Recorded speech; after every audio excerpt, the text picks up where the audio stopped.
Ladies and gentlemen, boys and girls, welcome back to the Mixed Martial Pod. We are here today for episode 9. It's been a couple weeks since I got one of these up. I have been sick, so while I still made a few reactions and second channel videos, I didn't necessarily want to commit to something like the podcast where I have to talk endlessly for about 30 to 45 minutes at a time. I didn't want to do that in case I'd have to take a lot of breaks in between and it could cause a bit of a breakup and a break of immersion in the episode. But all is well. I am here today. I'm going to catch up on a few things that I had missed over the past few weeks, as well as usual, talk about some things that are coming up in the future for the UFC, and also some things outside the UFC. So I'm very excited, and we're going to jump straight into it as per usual. I don't like to dwell on the intro for too long. First of all, let's talk about something new, and I'll get on to things that have happened recently in a moment. Some new things that have been announced today. First of all, Strickland versus du Plessis has officially been announced as the next middleweight title fight, and it is happening at UFC 297 on January 20th in Canada. I'm fucking excited for that. That is great. It's awesome to see that du Plessis' attempt to get a title shot has not been for no reason, especially because of the fact that he was a big proponent saying, like, I pulled out of that fight for good reason with Izzy. He's saying he pulled out. I'll speak from Dricus's point of view. I pulled out with good reason. I was injured, and it was on a very short notice leading up to the camp. I agree with a lot of those things. My qualm with Dricus was never the fact that he turned that fight down. I was always saying that him turning that fight down certainly didn't help, and the UFC is not going to like that, and they're not going to take it well. But I don't think it was his fault. He had every right to turn the fight down, and he had every reason to. It was just the fact that UFC kind of put him in a bit of an impossible situation there. But he seems to have broken free from those shackles and has beaten Khamzat Chimaev to the finish line and has confirmed himself as the next contender for the belt, as was probably pretty necessary if we're going to really talk about having dignity in this sport and keeping things fair and giving people the shots that they deserve, and not making this just a fan favorite thing where skill and matchups and past fights, records, beaten contenders and things like that don't matter. Number one contenders matches specifically. I do believe Khamzat will be next for the title fight, and I believe there's even been a lot of talk about it between Khamzat and among others online. I'm pretty sure he will get the next shot against the winner of Strickland versus du Plessis. What this means for the middleweight division is finally we're getting to a point where we actually might be going down a path where we're clearing things up. We are getting all of these fucking contenders out of the way. We're not sitting there promising title shots to 3 people and saying to another person, you can get it if you're patient and if you wait, and then giving it to someone else on short notice like we did with Strickland, right? So I would like to see this fight go down, as would everybody else in the UFC, and as that is fans of the UFC, obviously. I'm fucking interested for it. Du Plessis is obviously a big problem, as we saw in the Whittaker fight. But this is another one of those fights where I'm not going to act like I'm not biased. I will do my best throughout the build-up and during the fight when I make a reaction to it to not be biased in what I say, but I'm going to come out and say that I am certainly a Strickland fan. I'm a du Plessis fan as well, but it's pretty uneven. The scale was tipped much more in the direction of Strickland, so I'm going to be rooting for him, and I do see du Plessis as someone he can beat purely for the fact that Adesanya was someone that everybody thought that Strickland couldn't beat. I thought that he could, not for the sake of a skill matchup or anything, just because everybody's immediate push of Strickland into the no category of it's impossible, he's the underdog and he can't do anything about it and he won't get this in 100 out of 100 fights, he loses all of them. I was saying that it was likely he could win, not likely he could win, but possible he could win, and everyone's push in that direction kind of just swayed my opinion more so towards thinking that Strickland could get it done, because I already had the opinion, and it just seemed like the fact that everybody went so harshly against it made my slight belief in Strickland grow to a pretty heavy belief, simply for the fact of, like, I said, dude, why is everybody saying this can't happen? This doesn't make any sense. This isn't like some crazy shit fighter that's just been chucked into a title fight. Granted, he was number 6 ranked, but his only losses were to Pereira and a really close decision with Jared Cannonier. Hey guys, if anything looks different, that's because a lot is different. It has been about a month since the last portion of this podcast was recorded. I tried to record it and I had issues with my recording apparatus and I gave up on it, so I'm back now to resume after I've gotten through the kerfuffle of UFC 295 and 296. So let's talk about this shit. So I was speaking about Strickland versus du Plessis previously, and I only want to add one thing to that because I pretty much covered everything, and the one thing I want to add is that they fought in the crowd at UFC 296. So that's probably just going to add to the fire that is this beef, if you ask me. I don't see anything else changing. I don't think they're going to give anyone any issues for that, especially because it's all down to the fact that they decided to seat them 2 rows away from each other. Dana does the seating all personally himself. He even admitted at the conference, the press conference, that it was his fault, and he took the blame for it. So it's kind of funny, but that happened. That fight's going to be awesome. I'm very excited for UFC 297.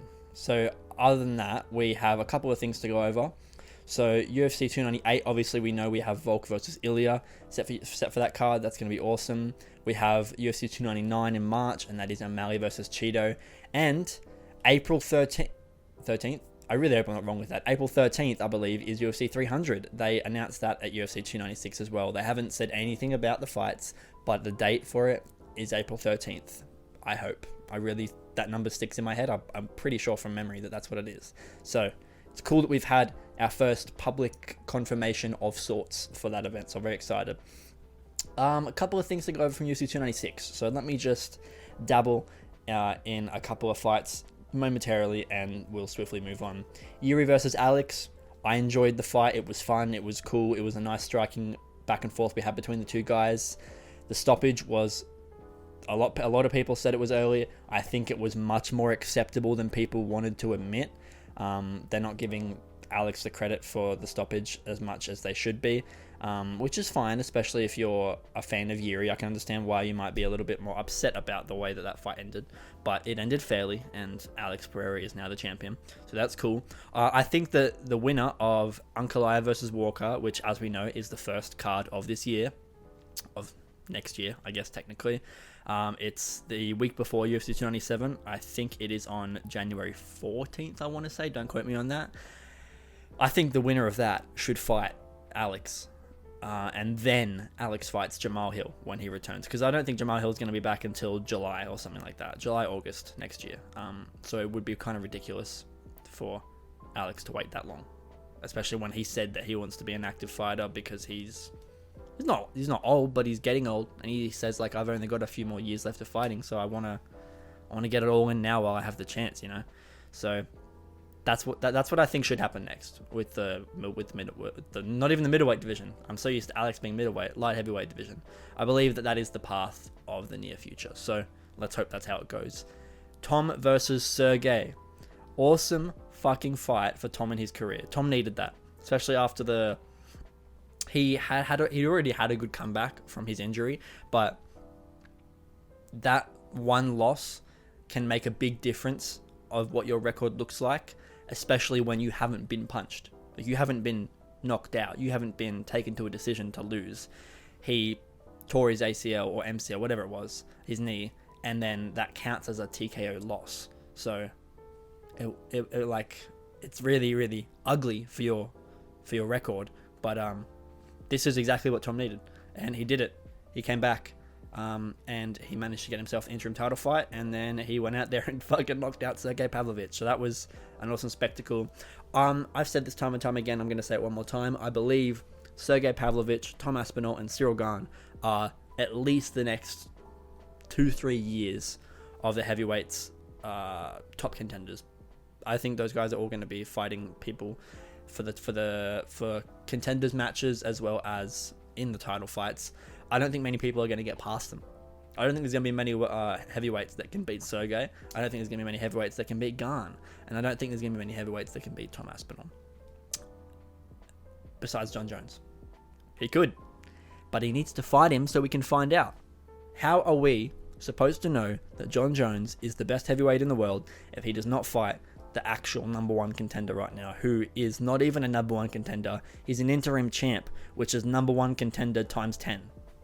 That's what that means. Number one contender means that you are the next opponent. You've signed the agreement and we are fighting. You are the number one contender. Interim champion means no one else is allowed to fight the champion until this guy fights him. Yet we're not doing that. We're not doing that. Jon Jones is fighting Stipe Miocic still, which is fine. I want that fight, but you can't just throw Tom out in the street like this. So if we're already going to break rules and we're going to do an undisputed title match while the interim champion watches, which is so bizarre. But if we're going to do that, there needs to be like a written agreement that says that the winner of that fight has to stay for at least one more. They have to stay and fight the interim champion. They don't have to stay after that. They don't even have to really do that well, I guess, if they don't want to. Like, it's completely up to them, but they need to fight the interim champ because the interim champ has gotten himself that opportunity. He deserves it. He is not legally, but you know what I mean. By the laws of the UFC, they are obligated to give him that fight. So I believe they should. And I think it will be a loss if they don't, because it's an awesome fight. And I actually want to see it. Tom is the one guy that I think could beat Jon Jones. I think Tom has a better chance than Stipe. I think Tom could beat Stipe. So, hopefully, fingers crossed, ladies and gentlemen, we shall see. Up next, we have UFC 296. Sorry, I just mumbled a million words there, but you heard what I said. UFC 296. Leon versus Colby. What a snooze fest. Leon did his thing, okay, and I understand that is Leon's style, okay? This is how I felt about it in the moment as well. I understand that this is Leon's style of fight. Slow, methodical, thought out, counter attacks, as well as catching you off guard. That's fine. But there was no big moments. The first 3 rounds just seemed like nothing happened. And then in the last 2 rounds, a lot happened, but it was the Colby that was actually kind of instigating stuff. Granted, the issue is Colby here. Don't get me wrong, I'm not slating Leon for the fact that this fight was bad, because Colby came in completely off his game. Everyone saw it. We all saw it. Colby was just not prepared. He was not comfortable. He was timid. He was shy. He wasn't confident in committing to his punches and sticking in with his takedowns. None of it. He just couldn't do it. He wasn't prepared, and he blamed that on ring rust. I would say that you can probably attribute a fair amount of that lack of skill or lack of comfortability to ring rust, but not all of it. Not all of it. But I want to make it clear that Leon didn't do anything once that information was in front of him. As soon as Leon could see that Colby was super scared, not really comfortable coming in heavy, wasn't reacting the greatest to Leon's shots, wasn't countering, wasn't mixing up takedowns, wasn't really throwing in many feints, and if he was, they were minor and they weren't very threatening. He was telegraphing a lot of his kicks, and a few uppercuts were like really telegraphed. Leon should have seen that and been like, cool, this is my chance to finish this fight. That's what any other fighter in the UFC would think.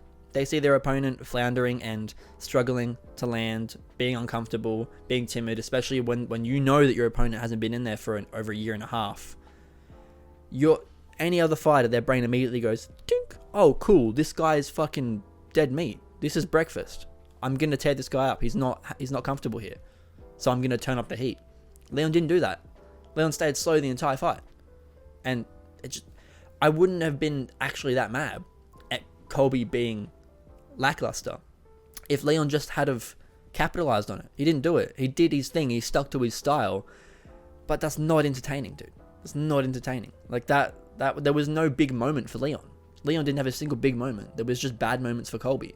And Colby actually had good moments later on in the fight. In the 4th and 5th round, 4th maybe not so much, a little bit up from memory, but the 5th round, absolutely, Colby controlled him. Colby was on top of Leon in the 5th round, but it took him 4 rounds to get there, because Leon, I'm gonna guess, it was because Leon had become a bit more tired by the end of the round. But still, dude, can you imagine if Colby was so timid in the start of the fight, couldn't get a rhythm going, struggling heavily. Leon saw that, decided, nah, I'm going to play it safe and stick to my guns, alright? I'm going to stick with my style like he did. And then imagine if that only lasted for the first 2 rounds, and then Colby became comfortable and was like, all right, I'm just going to test it now. I'm here. I've seen that I'm kind of scared in there. I'm going to use this 3rd round to go out and just see if I can push myself and if it's too far or if I'm actually able to do it. And then he goes out there in that 3rd round, lands a substantial amount of strikes, gets 90 seconds of control time, you know? Then he's going to be so confident that he will continue to do that throughout the rest of the fight. And Leon would have missed his moment of discomfort and lack of confidence that Colby had in the beginning of the fight, which he could have absolutely capitalized on. So if he didn't do that, I'm not saying it happened, because clearly it didn't. Like, we saw that Colby was very rattled for pretty much the entire fight. But Leon absolutely took a huge risk there by allowing that to be a possibility, allowing there to be a chance that Colby would turn the tide. And I don't think that style will work against everyone. I think Leon was very lucky that Colby was uncomfortable in there, because anyone else would have gotten their grips pretty quick. If Shavkat was in there, even if Belal Muhammad was in there, dude, he would. If Belal Muhammad went in there and was uncomfortable for the first round or 2, Leon wasn't putting pressure on him. He was just being slow, methodical, counter punching, and all that kind of stuff. Belal would eventually get it. He would get a pace on. He would eventually just become in a rhythm, and he might beat Leon if that's how Leon's gonna fight. So we need to see an aggressive Leon Edwards. We need to. He was aggressive in the Usman fight, dude. In the first Usman fight, obviously, he got battered and then he got the KO. But in the second Usman fight, he actually looked really fucking... I don't even want to say that aggressive, but confident. Like, he just was in control. Usman was never overpowering him. And if he was, it wasn't much. That Leon, UFC 296 Leon... Oh, sorry. UFC 286 Leon didn't show up last night, day before, whenever it was. What day? It's Tuesday now. It's been 2 days. He didn't show up. He got the job done. But the best version of Leon Edwards did not show up to that fight. Nor Colby. We're just lucky that Colby showed up a lot more off his game than Leon did. I hope to see difference in Leon's next fight. I do. We had Pantoja versus Royval on that event on UFC 296. That was fucking fun. It was very entertaining. Royval surprised me, you know, he surprised me. Dude's got some good striking. He's got some very good striking, and he's big as fuck for that division. So I think he's very talented and he's got a good future. He just needs to work on his takedown defense and his ability to get up again as well, because Pantoja was able to get him down, and sometimes he was able to defend it, the takedown. He was able to sprawl or, you know, just scramble and kind of get out of it. But when Pantoja got him to the ground, he often was pretty stuck there. Like fucking, it's like he had crazy glue all over his back, and as soon as he landed on the mat, he was stuck there and he couldn't get back up. I'd like to see him work on that and change that a little bit.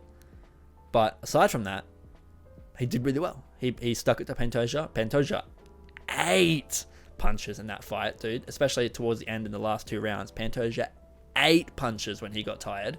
So it's not like Royval doesn't have a chance. He just simply got out grappled. And Pantoja even admitted he got it done, and it was efficient for the first 4 rounds, and then he started to taper off a little bit in the last round. But he even admitted in the post-fight, he said, I didn't want to grapple that much. Like, I don't like playing like a wet blanket. He said that. I don't think he said wet. I think he said blanket. But he said, I don't like playing this game and just being a blanket and laying on top of someone. But I had to do what I had to do because I knew it was working.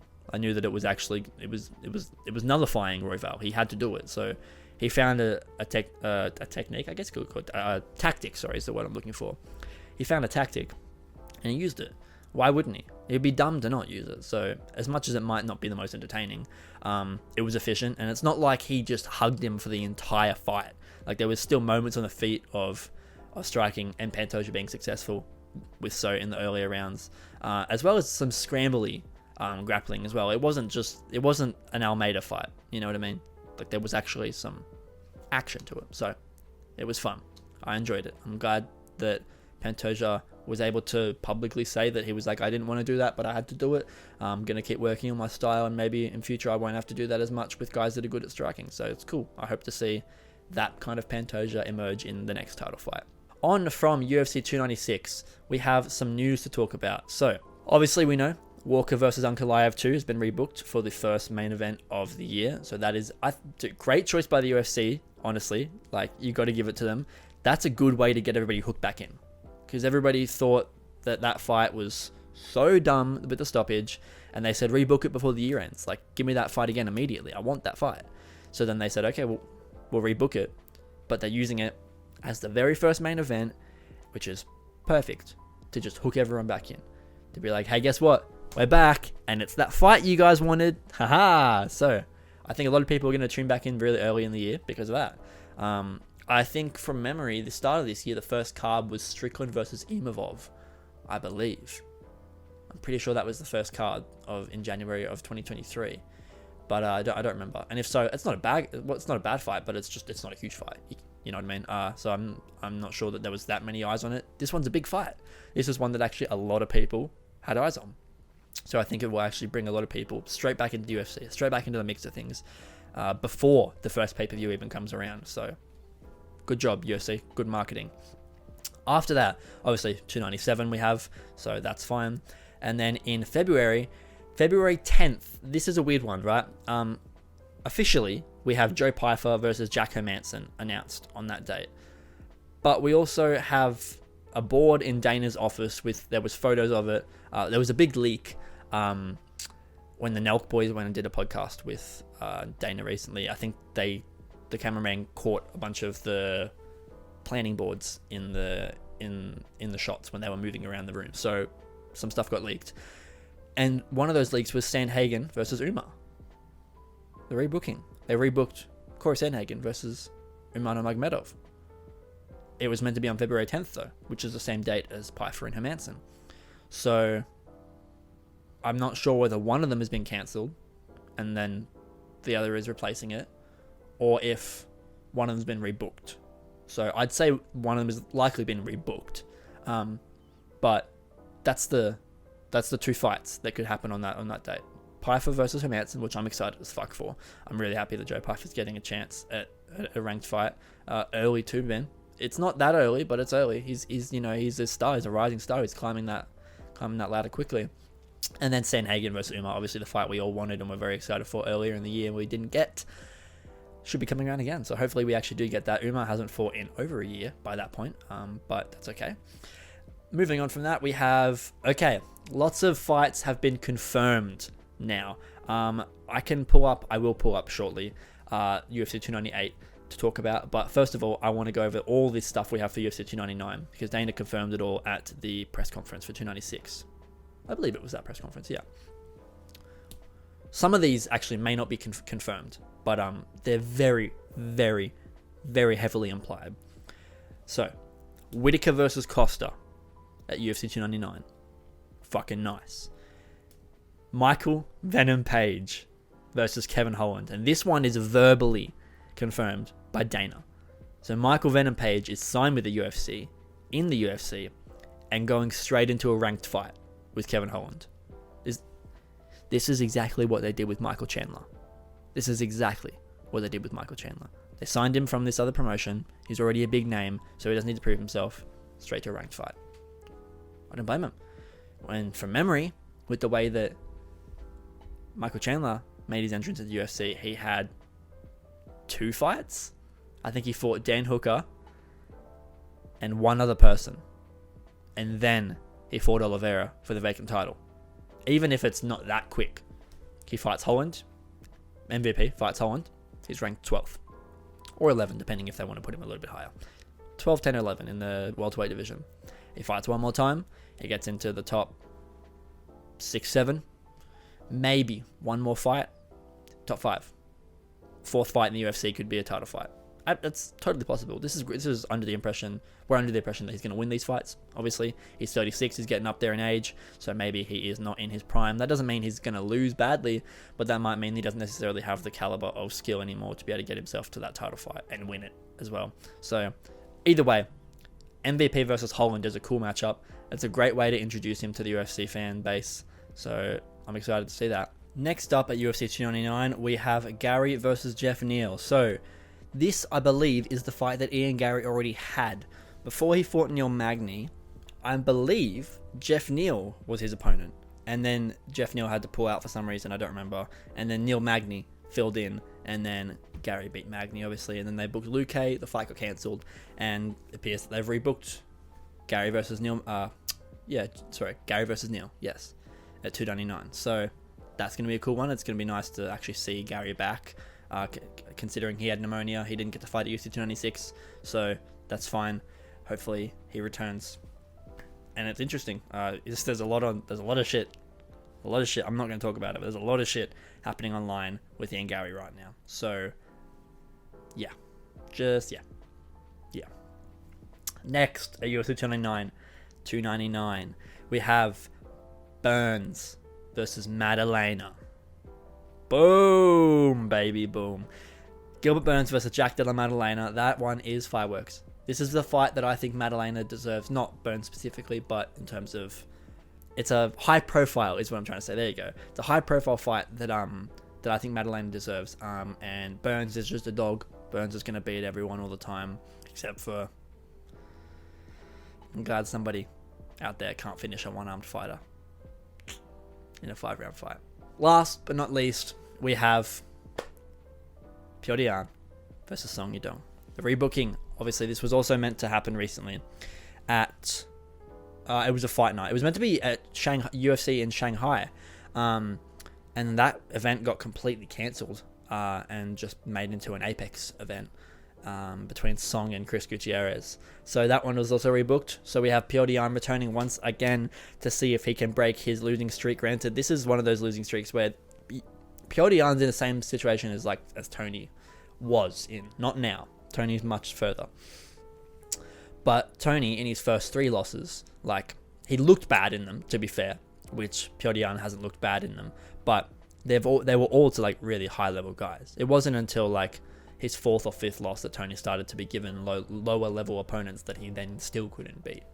I think his 3 losses in a row was Gaethje, Oliveira, and Dariush. And then it was Chandler after that as well, actually. So that's 4 hugely talented lightweights.